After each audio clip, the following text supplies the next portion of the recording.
नमस्कार दोस्तों, आज हम चर्चा करेंगे संदेह कहानी के विभिन्न पहलुओं पर। प्रस्तुतिकरण आपकी अपनी प्यारी स्वाति जैन का है। कहानी के वाचन की लिंक डिस्क्रिप्शन में दी गई है। इस कहानी को मैंने 4 भागों में विभक्त किया है। कहानी का सारांश, कहानी का उद्देश्य, शीर्षक की सार्थकता और पात्रों का चरित्र चित्रण। तो आइए हम आपको ले चलते हैं कहानी के सारांश की तरफ।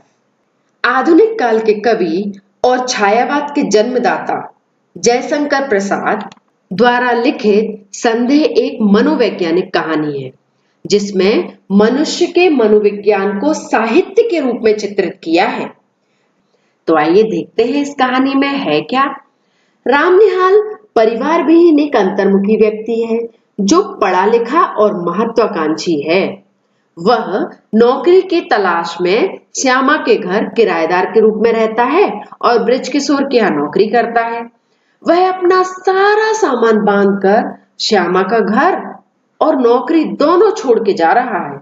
श्यामा के बार बार पूछने पर अपनी आत्मकथा सुनाता है। वह 4-5 महीने पहले की घटना सुनाता है। एक दिन शाम के समय उसके मालिक बृजकिशोर बाबू ने उससे कहा कि उसके घर कुछ मेहमान आए हैं, उन्हें बाजरे पर बिठाकर गंगा घाट घुमाने ले जाओ। रामनिहाल मोहन बाबू और उसकी पत्नी मनोरमा को, जो इस समय बृजकिशोर के मेहमान हैं, उन्हें घुमाने ले जाता है। रास्ते में मनोरमा रामनिहाल को बताती है कि उसके पति को पागल बनाया जा रहा है और वे कभी-कभी पागलों जैसी बातें भी करते हैं, अतः वो उससे सावधान रहे। और यह भी बताती है कि उसका पति उस पर संदेह करता है कि बृजकिशोर के साथ वह मिलकर उन्हें पागल सिद्ध करना चाहती है, जिससे सारी संपत्ति का अधिकार बृजकिशोर को और उसे मिल जाए। रामनिहाल को मनोरमा के प्रति आकर्षण भी होता है, क्योंकि वह बहुत खूबसूरत है और साथ ही साथ सहानुभूति भी होती है। मनोरमा चलते समय रामनिहाल से याचना करती है कि वह विपत्ति में उसकी सहायता करे। उस दिन के बाद से मनोरमा रामनिहाल को लगातार पत्र लिखने लगती है और पटना बुलाती रहती है। अब रामनिहाल को संदेह हो जाता है कि मनोरमा उससे प्रेम करती है, और यहाँ मनोरमा द्वारा लिखे गए पत्रों के बंडलों को देखकर और रामनिहाल के हाथ में एक तस्वीर को देखकर श्यामा को लगता है कि वह मनोरमा की तस्वीर होगी।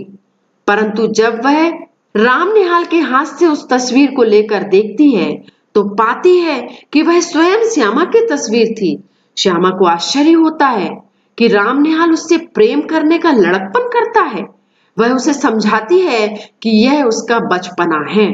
अब श्यामा रामनिहाल का भ्रम दूर करना चाहती है और उसे समझाती है कि मनोरमा उससे प्रेम नहीं करती, वह एक दुश्चरिता स्त्री नहीं है, वह तो केवल उसे सहायता के लिए पुकार रही है, इसीलिए उसे उसकी सहायता करके वापस मेरे पास लौट आना चाहिए। वह कहती है कि जाओ पटना जाकर मनोरमा की सहायता करो, और हक जताते हुए कहती है कि मनोरमा की सहायता करके वापस मेरे घर लौट आना, क्योंकि तुम्हें मेरी संरक्षकता की आवश्यकता है। तो दोस्तों, ये थी कहानी संदेह। अब हम आपको ले चलते हैं कहानी के अन्य पहलू की तरफ, जो है कहानी का उद्देश्य। महाकवि जयशंकर प्रसाद द्वारा रचित संदेह एक मनोवैज्ञानिक कहानी है, जिसके माध्यम से लेखक यह बताने का प्रयास कर रहे हैं कि मानव मन में उत्पन्न विभिन्न प्रकार के संदेहों का होना स्वाभाविक ही है। विभिन्न प्रकार की परिस्थितियां मानव के अंतःस्थल पर वास्तविकता से परे संदेह उत्पन्न कर देती हैं, जिसके परिणाम स्वरूप संदेह या भ्रम का शिकार व्यक्ति मानसिक और भावनात्मक पीड़ा का शिकार हो जाता है। उसमें भटकन की प्रवृत्ति बढ़ जाती है और उसका स्वभाव अत्यंत आत्मकेंद्रित तथा उसकी सोच संकुचित हो जाती है, और मन के भ्रामक संदेह हमारे अंदर असंतुलन की स्थिति उत्पन्न कर देते हैं। मानव जीवन में भ्रामक संदेहों का निवारण अति आवश्यक है। बिना इस निवारण के हम कर्तव्य के पथ पर अग्रसर नहीं हो सकते। जब हमारे मन में संदेह होता है तो दूसरों के विचार तथा कार्य भी संदेहास्पद लगते हैं। लेखक कहना चाहता है कि अपने विचार स्थिर व स्पष्ट हों तो मन से संदेह निकल जाता है। मनुष्य की भावनाओं की जटिलता को दिखाना ही इस कहानी का उद्देश्य है। हम अपनी सुविधा तथा धारणा के अनुसार ही दूसरों की प्रतिक्रियाओं का मूल्यांकन कर लेते हैं। रामनिहाल स्वयं अस्थिर स्वभाव का व्यक्ति है, इसीलिए उसे मनोरमा पर संदेह होता है, जबकि श्यामा एक दृढ़ व स्पष्ट दृष्टि से देखने वाली स्त्री है। अतः उसके अपने विचारों में कोई दुविधा नहीं, साथ ही साथ वह रामनिहाल के संदेह भी दूर करती है। तो आइए अब हम आपको ले चलते हैं कहानी के अन्य पहलू की तरफ, जो है शीर्षक की सार्थकता। प्रस्तुत कहानी संदेहों के जाल से बुनी है, जिसमें शक के भ्रामक तत्व को उजागर किया गया है। यहाँ पर सब एक दूसरे पर संदेह करते हैं। शुरू से अंत तक पूरी कहानी संदेह के दायरे में ही घूमती रहती है। अतः संदेह शीर्षक काफी सार्थक एवं उचित है। इस कहानी में सभी पात्र संदेह के कारण ही परेशान रहते हैं। मोहन बाबू अपनी पत्नी मनोरमा पर संदेह करते हैं, जिसकी वजह से वह बहुत विक्षिप्त सा व्यवहार करने लगते हैं। वहीं दूसरी तरफ मनोरमा रामनिहाल से सहायता मांगती है और रामनिहाल को भ्रम हो जाता है कि मनोरमा उसके प्रति आकर्षित हो रही है और उससे प्रेम कर रही है, किंतु वह विधवा श्यामा से प्रेम करने लगता है। रामनिहाल की यह असमंजस की स्थिति उसे मानसिक पीड़ा पहुंचाती है। अतः व्यक्ति को अपने विवेक का इस्तेमाल कर हर तरह के संदेह से उबरने की कोशिश करनी चाहिए। संदेहों के लिपटे इस कथानक का यह अच्छा शीर्षक है। इससे उचित व योग्य शीर्षक होना असंभव था। तो दोस्तों, अब हम आपको ले चलते हैं कहानी के अन्य पहलू की तरफ, कहानी में आए पात्रों के चरित्र चित्रण के विषय में। इस कहानी में मुख्य रूप से रामनिहाल, मोहन बाबू, बृजकिशोर बाबू, श्यामा और मनोरमा आए हुए हैं। रामनिहाल कहानी का मुख्य पात्र है। वह बहुत सज्जन, परिश्रमी, पढ़ा लिखा युवक है। उसका अपना कोई परिवार नहीं, नौकरी की तलाश में इधर उधर भटकता रहता है। वह महत्वाकांक्षी इतना है कि एक स्थान पर टिककर वह काम नहीं कर सकता। उसका मानना है कि उसका स्वभाव एक मृग मरीचिका जैसा है, जो जीवन भर भागता ही रहता है। वह यह जानता है कि मनुष्य की आवश्यकता से अधिक चालाकी भगवान की दया से वंचित कर देती है और उसे अभागा बना देती है। वह अत्यंत भावुक प्रवृत्ति का युवक है।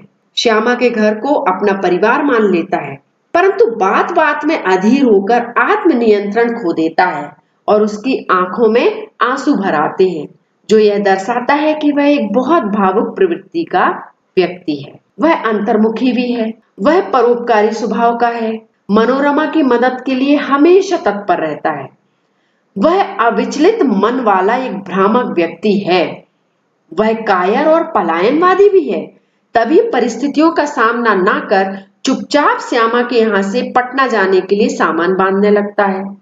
मन में दृढ़ता व साहस की कमी है। बिना संरक्षण के नहीं रह सकता। श्यामा की संरक्षकता की उसे आवश्यकता है और वह उसकी आज्ञा का पालन भी करता है। अगले पात्र के रूप में यहाँ श्यामा है। श्यामा का जीवन वैधव्य का आदर्श रूप कहा जा सकता है।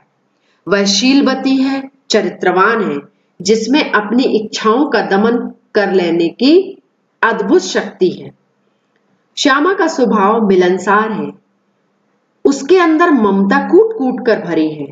रामनिहाल, जो कि उसका किराएदार है, उसे परिवार जैसा सुख व संरक्षण देती है। वह विवेकशील है, गंभीर है, दृढ़ विचारों की है, परिस्थितियों को समझकर समझदारी से उसका सामना करती है। मन में किसी प्रकार का संदेह नहीं रखती। उसके विचार स्पष्ट होते हैं। वह दूसरों के संदेहों का भी निवारण करती है और उसका उचित मार्गदर्शन करती है। अगले पात्र के रूप में यहाँ है मोहन बाबू। मोहन बाबू पटना निवासी हैं। मनोरमा के पति हैं, वे अत्यंत भावुक और संवेदनशील व्यक्ति हैं। वे बृजकिशोर की चालाकियों से बहुत व्याकुल व विचलित रहते हैं और असंतुलित व्यवहार करने लगते हैं। उन्हें अपनी मानसिक विपलब्धता का आभास भी होता है। कभी वे अपनी पत्नी की निंदा करते हैं तो कभी उसके चरणों को छूकर माफी भी मांगने लगते हैं। वे मानसिक रूप से कमजोर हैं। वह एक दार्शनिक विचारधारा रखने वाले व्यक्ति हैं। वे साहित्यिक प्रवृत्ति के भी हैं। गंगा में दीपदान का अर्थ स्पष्ट करते हुए कहते हैं कि यह जीवन के लघु दीप को अनंत की धारा में बहा देने का संकेत है। वे अकपट प्यार के इच्छुक भी हैं। अगले पात्र के रूप में है मनोरमा। मनोरमा पटना निवासी मोहन बाबू की पत्नी है तथा बृजकिशोर की संबंधी भी है। वह अत्यंत रूपवती और गुणवती भी है तथा अपने पति मोहन बाबू से वैचारिक मतभेद रखती हैं, इसीलिए परेशान बनी रहती हैं। वह बुरे चरित्र की स्त्री नहीं, बल्कि वह चाहती है कि उसके पति की मनोदशा ठीक हो जाए और पति पत्नी के बीच मधुर संबंध स्थापित हो जाए और उनके मन में बृजकिशोर को लेकर जो संदेह है वह दूर हो जाए। तभी तो बृजकिशोर के चंगुल से बचने के लिए वह रामनिहाल से मदद मांगती है। रामनिहाल उनके अपार सौंदर्य को देखकर उन पर आकर्षित होने लगता है, परंतु वह एक पतिव्रता स्त्री है। अन्य पात्र के रूप में यहाँ बृजकिशोर जी हैं। वे पटना की धनाढ्य व्यक्ति हैं। रामनिहाल के दफ्तर के प्रबंधक भी हैं। वह बुरी प्रवृत्ति के स्वामी हैं। उन्होंने मोहन बाबू जो कि उनके दफ्तर के मालिक हैं, उनके मन में अपने और उनकी पत्नी मनोरमा के संबंधों के प्रति ऐसा संदेह भर दिया है जिसकी ज्वाला में जलकर मोहन बाबू पागल से होते जा रहे हैं और बृजकिशोर यही तो चाहता है कि वह पागल सिद्ध हो जाए और सारी संपत्ति पर उनका अधिकार हो जाए। धन्यवाद दोस्तों। तो अगर आपको मेरा प्रस्तुतिकरण अच्छा लगा हो तो मेरे वीडियो को लाइक करें, शेयर करें और मेरे चैनल को सब्सक्राइब करें। धन्यवाद।